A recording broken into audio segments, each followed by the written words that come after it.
We have our first semifinal contestant in the ACHA Nationals here at Maryville, the 2021 edition. It's been a crazy year. I've got the head coach of Liberty with me. I've got Kirk Handy. Kirk, welcome in. Yeah, thanks for having me on. First time on your show. A lot of good friends that you're connected with. So. Yeah, absolutely. And we find common people everywhere we go in hockey, but where do I start, right? Because this is such a crazy year with COVID and playing games, and you just finished a game, the 9th time you've had to play the Ohio Bobcats just to get games in this year. Congratulations on the victory. I thought it was dominating. I watched you guys play Maryville yesterday. I thought you were dominating. What is it? Tell us about Liberty University. Well, it's a co-educational Christian college based out of Virginia.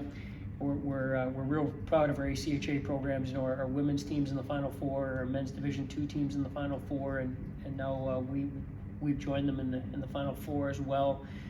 It's a special place. And it's a special place for people who have common interests with us as far as their religious backgrounds but. Most of all, it's a family, and we've really, over the years, I've been coaching there 21 years now, and played before at Liberty as well. It's a place that changed my life, and I know it changed the lives of the young men that we have through our program as well. When I talk ACHA hockey, that's what it's all about, right? I mean, these guys are dedicated because they come here, they pay to play.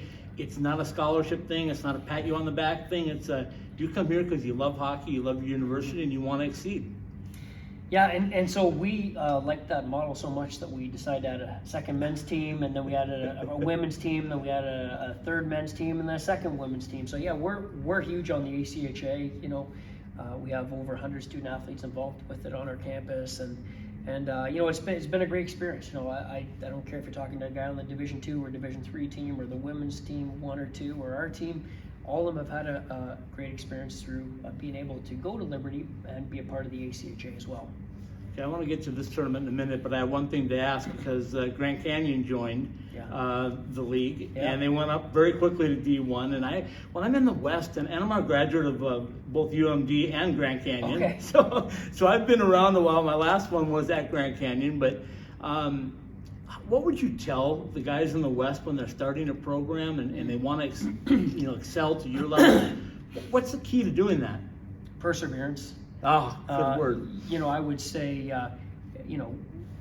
when Team Liberty's been around since 1984, the program, and I came in the mid-1990s and played, and we played in Roanoke, which was 1 hour away. In fact, our assistant coach, Dan Berthume, who played in the NHL and then played pro hockey in Roanoke, we used to play after his games. We used to start about 11 o'clock, and slowly but surely, even the first 5 years I coached, we were doing that as well. And then in 2006, we were blessed with a donation from Tim and Bev LaHaye, and they put up $2 million, and we built a facility for $3.2 million, the original one we built, and we were very blessed with that. And at that point, it really took off, and it took off not only as the popularity when we brought it to campus, but also with adding multiple teams. And when we had our own rink, that made it a lot easier. Right. And so, it was interesting. When we started when we had our first games in January of 2006, Dr. Jerry Fall at that time, a senior, said, hey, I don't know if we should put bleachers in. I don't know if it was going to come, because we were playing at 11 o'clock at night, and it was after curfew, and so they had to stay out. And so,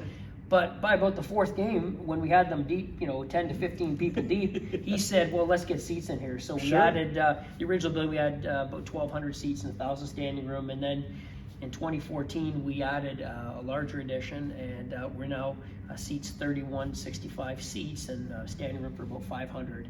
And we're able, the second time, to really focus on our 5 teams and also 2 figure skating teams that we have that use the building on a consistent basis.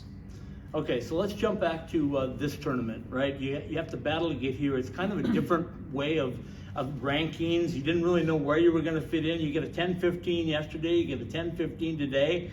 Tell me about it. How difficult was it to play through the season and get to the point where you're at right now, looking at a semifinal game against either Minot State or Lindenwood?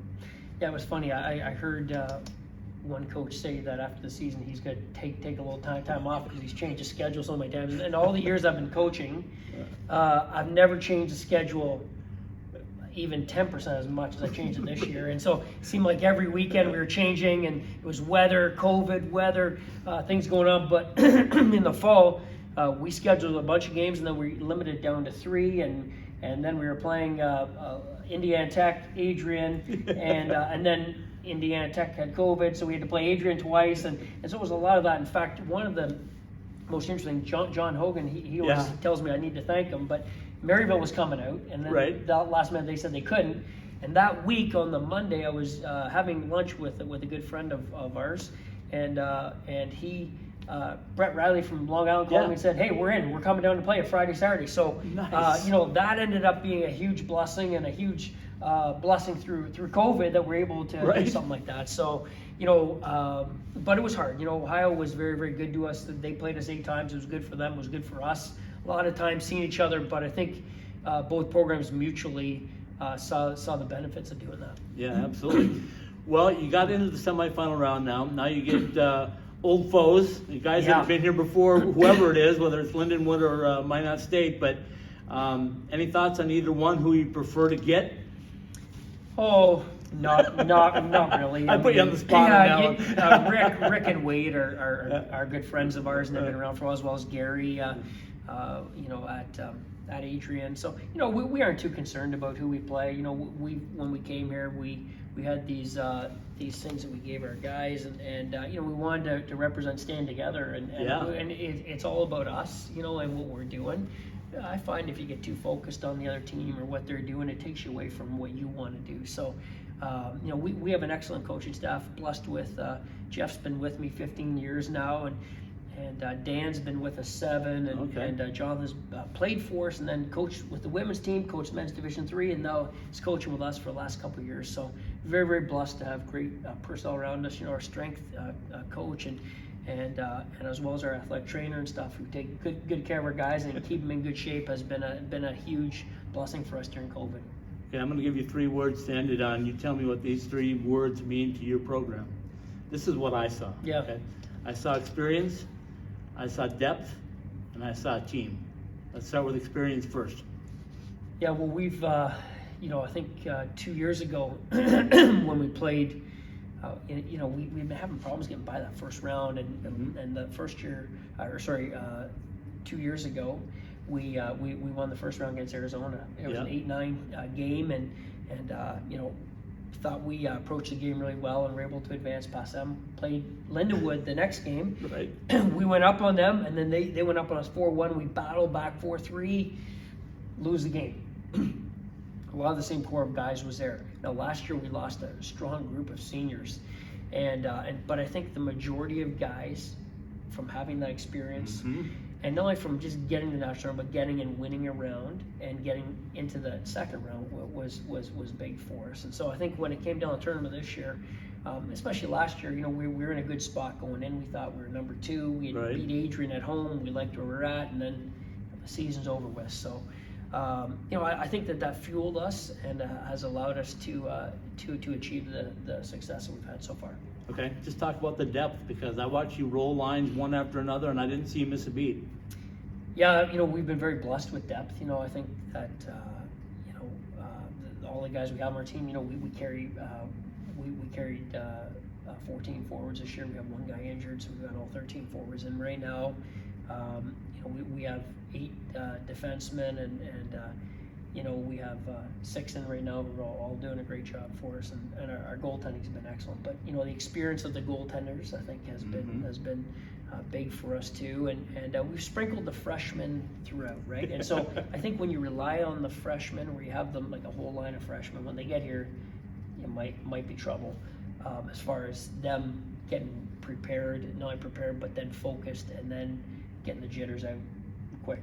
And so sprinkling the freshmen amongst the juniors and seniors has really helped us as well. Okay, the last one is team, and I want to start backwards, because the end of the Maryville game, I didn't see the end of this one, but you guys did a nice prayer at the center ice. I think it's really classy. I think it's, I watch you guys compete as hard as I've seen any hockey teams compete, but yet you bring it back, right? You bring it back to real life at the end. Tell me about that. Well, I think the faith aspects, is big for us as a coaching staff, us as a university, and then us a hockey program. And it doesn't mean that we want perfect people here. The coaches and the players are the farthest thing from it. But Right. we want to battle and represent our faith and the Lord in a great way. He battled for us.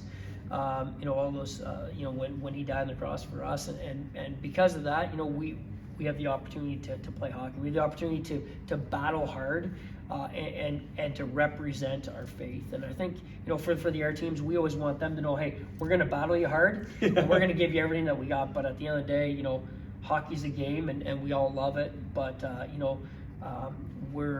we stand for something bigger.